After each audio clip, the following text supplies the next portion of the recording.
Orang yang biasa istighfar sebelum subuh punya dua keutamaan. Keutamaan pertama, setiap berdoa akan segera dikabulkan. Keutamaan yang kedua, saat kembali kepada Allah, dia akan ditempatkan di surga di tempat sebelum subuh istighfar. Itu orang yang biasa istighfar sebelum subuh punya dua keutamaan. Keutamaan pertama, setiap berdoa akan segera dikabulkan. Keutamaan yang kedua, saat kembali kepada Allah, dia akan ditempatkan di surga di tempat sebelum subuh istighfar. Itu orang yang biasa istighfar sebelum subuh punya dua keutamaan.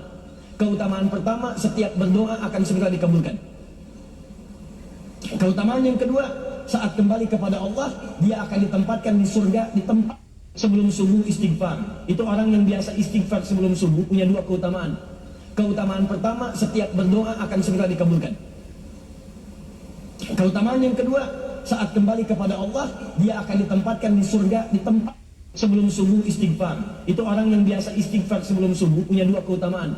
Keutamaan pertama, setiap berdoa akan segera dikabulkan. Keutamaan yang kedua, saat kembali kepada Allah, dia akan ditempatkan di surga di tempat sebelum subuh istighfar. Itu orang yang biasa istighfar sebelum subuh punya dua keutamaan. Keutamaan pertama, setiap berdoa akan segera dikabulkan.